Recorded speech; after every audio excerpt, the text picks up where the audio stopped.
मैं मोबिन अंसारी क्लासेस से आज एक बार फिर से मैं 12th क्लास के लिए पॉलिटिकल साइंस जो भारत की विदेश नीति चल रहा था जो हम लेकर के आए हैं उसका नेक्स्ट पार्ट आज हम लोग पढ़ेंगे कि भारत विदेश नीति क्या है, उसके प्रमुख तत्व कौन कौन से हैं और उसके बाद पंचशील समझौता।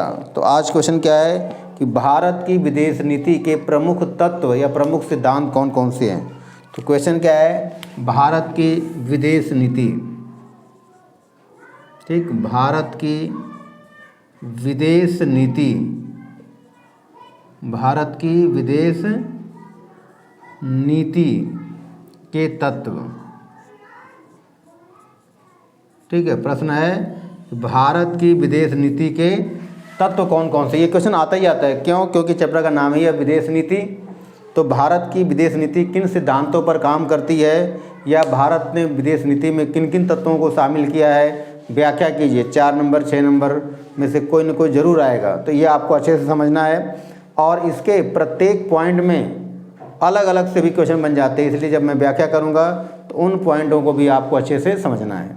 तो क्वेश्चन मैं बोल दे रहा हूँ कि भारत की विदेश नीति के प्रमुख सिद्धांत या प्रमुख तत्वों की व्याख्या कीजिए।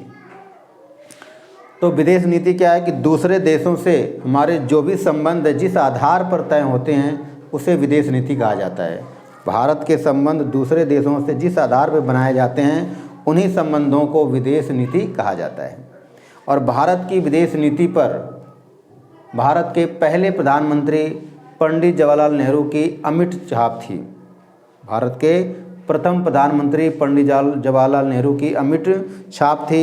इसके क्या क्या बिंदु हैं जो निम्नलिखित हैं। तो पहले ऐसे हम महत्वपूर्ण बिंदु पढ़ लेते हैं क्या क्या है। तो भारत विदेश नीति का जो पहला प्रमुख तत्व है वह है गुट निरपेक्षता। गुट निरपेक्षता, ठीक, पहला क्या है, गुट निरपेक्षता की नीति। पहला क्या है, गुट निरपेक्षता। दूसरा नीति क्या है, निशस्त्रीकरण। निशस्त्रीकरण, ठीक, निशस्त्रीकरण या निरस्त्रीकरण, तो निशस्त्रीकरण। तीसरा पॉइंट क्या है, संयुक्त राष्ट्र संघ का समर्थन। संयुक्त राष्ट्र संघ का समर्थन, ठीक। और नेक्स्ट क्या है, अंतर्राष्ट्रीय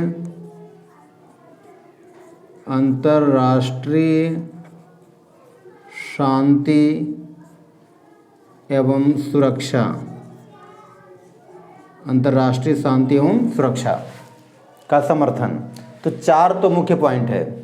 इसके अलावा भी इसमें हम कुछ और पॉइंट बना सकते हैं। जैसे इसके अलावा बताना है साम्राज्यवाद, साम्राज्यवाद एवं उपनिवेशवाद,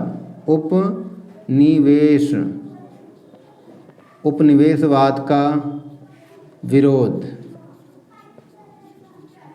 ठीक। इसके अलावा और पॉइंट क्या हो सकता है, तो पंचशील समझौता, पंचशील समझौता। इसके अलावा क्या पॉइंट हो सकता है, तो वसुधैव कुटुंबकम, वसुधैव कुटुंबकम, ठीक, वसुधैव कुटुंबकम, ठीक है। तो ये है भारत की विदेश नीति के तत्व। अब हम एक एक की व्याख्या कर रहे हैं। जो मुख्य बात अगर लिखने की आगे मैं लिख दूंगा, नहीं तो पूरी मैं व्याख्या करूंगा। आपको ध्यान से सुनना है और जो उसमें मुख्य बातें हैं उसको नोट कर लेना है। तो पहला क्या है, गुट निरपेक्षता की नीति। आप इसको स्क्रीनशॉट भी ले सकते हैं, ठीक है। फिर एक एक की व्याख्या करूंगा। गुट निरपेक्षता की नीति, तो याद रखना है कि गुट निरपेक्षता का अर्थ है किसी भी गुट में शामिल ना होना। तो जब भारत आज़ाद हुआ तो पूरा विश्व 2 खेमों में या 2 गुटों में बटा हुआ था। एक पूंजीवादी गुट और दूसरा साम्यवादी गुट, अर्थात अमेरिकी गुट और सोवियत संघ गुट। लेकिन भारत ने अपने आप को बचाने के लिए इन दोनों गुटों में से किसी में शामिल नहीं हुआ, बल्कि अपनी स्वतंत्र नीति अपनाई। और बाद में 1956 में एक अलग गुट बनाया जिसे नाम दिया गया गुट निरपेक्ष आंदोलन, शॉर्ट में है नाम, नॉन अलायंस मूवमेंट। तो याद रखना है कि गुट निरपेक्षता का पहले अर्थ बता देना है कि गुट निरपेक्षता का अर्थ है किसी भी गुट में शामिल न होना, और भारत प्रारंभ से ही उन दोनों गुटों में से किसी गुट में शामिल नहीं हुआ, अर्थात उन दोनों गुटों से अलग रहा, जिसका उद्देश्य था कि सभी के साथ मिलजुल करके रहना। और भारत ने 1956 में NAM शॉर्ट में नाम नॉन अलायंस मूवमेंट गुट निरपेक्ष आंदोलन स्थापित किया 5 देशों सहित। मतलब कुल कितने देशों ने स्थापित किया? तो 5 देशों, मतलब भारत सहित 5 देश। ठीक, भारत सहित 5 देशों ने मिलकर के गुट निरपेक्ष आंदोलन की स्थापना की। मैं केवल नाम बता दे रहा हूँ, आप नाम नोट कर सकते हो। मिस्र, घाना, इंडोनेशिया, यूगोस्लाविया और भारत। भारत, मिस्र, यूगोस्लाविया, घाना और इंडोनेशिया। इनके मैं नेताओं के भी नाम बता दे रहा हूँ, अगर आप नोट करना चाहें तो वैसे कर सकते हैं, क्योंकि कभी भी क्वेश्चन 1 नंबर में मिलान करने के लिए या पूछ सकता है। तो भारत से पंडित जवाहरलाल नेहरू, मिस्र से अब्दुल नासिर, यूगोस्लाविया से जोसेफ टीटो, घाना से वामे एनक्रुमा और इंडोनेशिया से डॉक्टर सुकर्णो। इन लोगों ने मिलकर के गुट निरपेक्ष की स्थापना की। और यहीं पर एक पॉइंट और याद रखना है, क्योंकि डीपली क्वेश्चन आ जाए कि गुट निरपेक्ष आंदोलन स्थापित करने का निर्णय कब और कहाँ लिया गया। तो गुट निरपेक्ष आंदोलन स्थापित करने का निर्णय 1954 में इंडोनेशिया के शहर बाडुंग में लिया गया। कहाँ पे? बाडुंग में लिया गया, बाडुंग। फिर दूसरी हेडिंग है निशस्त्रीकरण। निशस्त्रीकरण का पहले अर्थ बताना है कि शस्त्रों के प्रयोग पर रोक लगाना। भारत प्रारंभ से ही शस्त्रीकरण या शस्त्रों के प्रयोग का विरोधी था। भारत प्रारंभ से ही शस्त्रों के प्रयोग का विरोधी था। भारत का कहना था कि कोई भी हथियार कभी भी शांति स्थापित नहीं कर सकता। यहाँ व्याख्या करना है कि भारत की नीति निशस्त्रीकरण की रही है। भारत अस्त्र शस्त्र के प्रयोग पर रोक लगाना चाहता था। यही कारण है कि जब भारत ने परमाणु हथियार बनाया तो भारत का कहना था कि हम केवल शांति स्थापित के लिए बना रहे हैं, कभी भी हम किसी पर परमाणु हथियार का प्रयोग नहीं करेंगे, पहले नहीं करेंगे। अगर यदि किसी ने किया तो फिर हम भी नहीं छोड़ेंगे। तो यहाँ पे 2 लाइन लिखना है कि भारत की विदेश नीति का दूसरा प्रमुख तत्व है निशस्त्रीकरण, अर्थात भारत ने अस्त्र शस्त्र के प्रयोग पर रोक लगाया और वह हमेशा इसका विरोधी रहा है। फिर है संयुक्त राष्ट्र संघ का समर्थन। तीसरा बताना है कि भारत की गुट निरपेक्ष नीति का एक प्रमुख तत्व या सिद्धांत है संयुक्त राष्ट्र संघ का समर्थन करना। भारत हमेशा ही संयुक्त राष्ट्र संघ का समर्थन किया है, धन से भी और बल से भी। धन और बल दोनों के माध्यम से भारत ने संयुक्त राष्ट्र संघ का समर्थन किया है। दूसरा पॉइंट कि भारत नियमित रूप से संयुक्त राष्ट्र संघ के बजट में योगदान देता है। बजट में नियमित रूप से योगदान देता रहता है और आवश्यकता पड़ने पर अपने सैनिकों को भी संयुक्त राष्ट्र संघ में भेजता है। ठीक है। फिर है अंतर्राष्ट्रीय शांति और सुरक्षा। भारत न केवल अपने देश में बल्कि संपूर्ण विश्व में शांति सुरक्षा व्यवस्था स्थापित करने पर बल देता है। भारतीय संविधान के आर्टिकल 51 अनुच्छेद 51 में भी अंतर्राष्ट्रीय शांति सुरक्षा को बढ़ावा देने पर बल दिया गया है। यही कारण है कि भारत अपने पड़ोसी देशों से भी, जिनमें विशेष रूप से पाकिस्तान है, अपने मतभेदों को बातचीत के माध्यम से सुलझाने पर बल देता है। तो यहाँ लिखना है कि भारत प्रारंभ से ही अंतर्राष्ट्रीय शांति सुरक्षा पर बल देता रहा है। भारत न केवल अपने देश में बल्कि विदेशों में भी शांति स्थापित करने का प्रयास करता है और भारतीय संविधान के अनुच्छेद 51 में भी अंतर्राष्ट्रीय शांति सुरक्षा का उल्लेख है। और इसका सबसे अच्छा उदाहरण है कि भारत अपने पड़ोसी पाकिस्तान के साथ भी अपने विवादों को बातचीत से ही सुलझाना चाहता है। ये तो 4 मुख्य हो गया। मुख्य आंसर तो 4 में पूरा है। इसके अलावा एक पॉइंट आप व्याख्या कर देना है कि भारत हमेशा से ही साम्राज्यवाद और उपनिवेशवाद का विरोधी रहा है। अभी है क्या, तो उपनिवेशवाद, जब कोई देश किसी देश पर आक्रमण करके उसको अपना गुलाम बना लेता है तो वो उपनिवेश हो जाता है। और साम्राज्यवाद क्या है, जब उस पर अधिकार करके उसे अपने में मिला लेता है तो वो साम्राज्यवाद है। केवल एक लाइन लिख देना है कि भारत प्रारंभ से ही साम्राज्यवाद और उपनिवेशवाद का विरोधी रहा है, वह भी उसकी एक नीति है।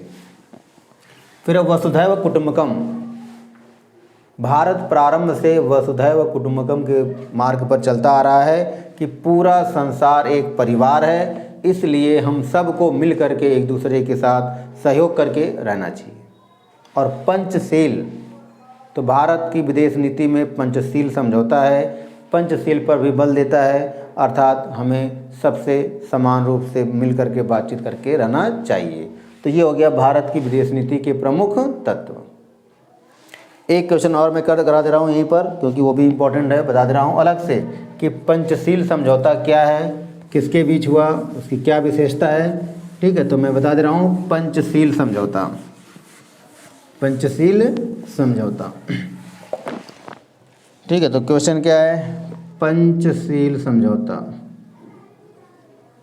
ठीक है, पंचशील समझौता। ठीक है, पंचशील समझौता। अब प्रश्न आता है कि पंचशील समझौता कब हुआ, तो याद रखना है 29 अप्रैल 1954। तो पहला पॉइंट तो हो गया पंचशील समझौता कब हुआ, तो 29 अप्रैल 1954। दूसरा पॉइंट किसके किसके बीच, तो याद रखना है एक तरफ भारत और दूसरी तरफ चीन। तो 2 पॉइंट ये हो गया कि पंचशील समझौता 29 अप्रैल 1954 को भारत और चीन के बीच हुआ। इसमें कुल 5 बिंदुओं पर बल दिया गया। कितने बिंदुओं पर, 5। पहला पॉइंट क्या कहा गया कि ये दोनों देश एक दूसरे पर आक्रमण नहीं करेंगे। तो पहला क्या कहा गया कि एक दूसरे पर आक्रमण न करना, एक दूसरे पर आक्रमण न करना। ठीक है, आक्रमण न करना। ठीक, दूसरा पहला हो गया कि एक दूसरे पर आक्रमण न करना। दूसरा, एक दूसरे के आंतरिक मामलों में हस्तक्षेप न करना, एक दूसरों के आंतरिक मामलों में हस्तक्षेप न करना, एक दूसरे के आंतरिक मामलों में, ठीक, हस्तक्षेप न करना। ठीक है, हस्तक्षेप न करना। एक दूसरे की एकता एवं अखंडता को बनाए रखना,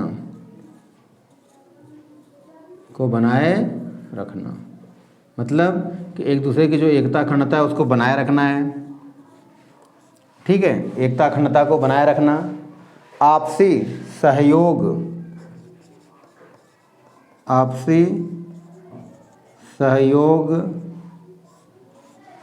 पर बल देना।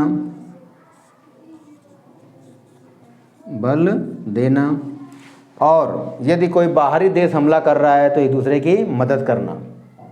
ठीक है, तो बताना है कि पंचशील समझौता जो कि भारत और चीन के बीच हुआ 29 अप्रैल 1954 को हुआ। इनमें कुल 5 बातों पर बल दिया गया कि भारत और चीन एक दूसरे के आंतरिक मामलों में कभी भी हस्तक्षेप नहीं करेंगे और एक दूसरे पर कभी आक्रमण नहीं करेंगे, एक दूसरे की एकता अखंडता को बनाए रखने का प्रयास करेंगे, आपसी सहयोग पर बल देंगे और यदि कोई देश इन दोनों पर हमला कर रहा है तो ये उसकी मदद, मतलब आपस में दूसरे की मदद करेंगे। और इसी समझौते के बाद पंडित जवाहरलाल नेहरू ने हिंदू चीनी भाई भाई का नारा दिया था, लेकिन चीन के द्वारा इस नीति का उल्लंघन करते हुए 20 अक्टूबर 1962 को भारत पर आक्रमण किया गया, जिसका परिणाम 1962 का भारत चीन युद्ध हुआ था। यद्यपि इस युद्ध में भारत की बुरी तरह से हार हुई थी, भारत की छवि भी देश विदेश में कमज़ोर हुई थी।